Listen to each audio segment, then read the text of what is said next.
Di hari-hariku yang sunyi, aku berharap ada orang yang mencintaiku dan dapat melihat diriku melalui jejak yang kutinggalkan. Aku selalu meninggalkan catatan. Apa yang kusuka, apa yang menyakitiku, luka yang kumiliki, juga ketakutan yang terus menghantuiku.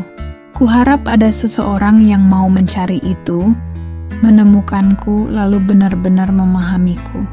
Aku ingin dipahami tanpa harus banyak bicara tentang diriku sendiri. Bukan karena aku tak mau terbuka, tetapi karena menjelaskan terlalu banyak seringkali melahirkan ekspektasi. Dan dari ekspektasi itu, tumbuhlah kekecewaan. Sungguh melelahkan ketika keinginan untuk dipahami justru berakhir dengan rasa sakit. Namun aku juga sadar, keinginan itu mustahil sepenuhnya. Tak seorang pun bisa melihat diriku secara transparan. Setiap orang memiliki lukanya masing-masing. Hidup bukan hanya tentang aku, tetapi juga tentang pilihan dan pengorbanan. Jika aku ingin seseorang peduli dan memahami, aku harus memberi mereka ruang untuk mengenalku. Aku harus bersedia membuka pintu itu, dengan segala risiko yang menyertainya. Bahkan jika pada akhirnya mereka menyakitiku, aku harus siap.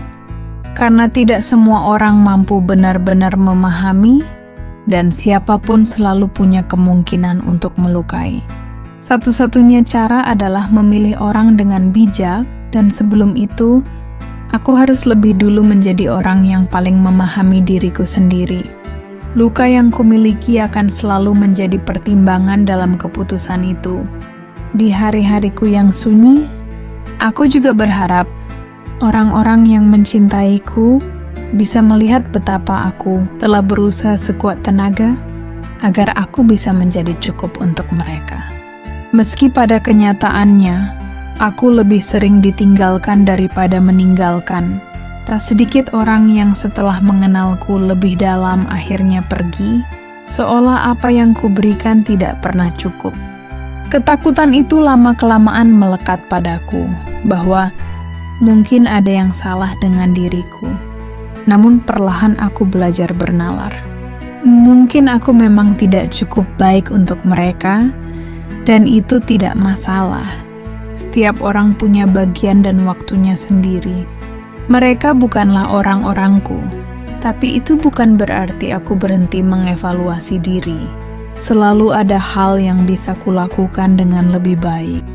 Aku ingin belajar merasa cukup, bukan untuk memuaskan orang lain, melainkan agar aku nyaman dengan diriku sendiri. Suatu hari nanti, aku ingin benar-benar berdamai dengan diriku. Aku ingin mengubah kalimat semuanya baik-baik saja, menjadi kenyataan bahwa aku sungguh baik-baik saja. Aku ingin menjadi diriku sepenuhnya, dengan segala luka dan pengalaman yang kubawa.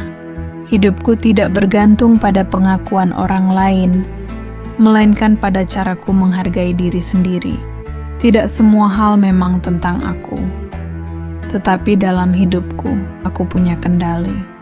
Aku punya pilihan untuk mengenali, menerima, dan mengembangkan diriku demi kebahagiaanku. Dan pada akhirnya, aku tidak akan ragu mengatakan betapa aku mencintai diriku sendiri.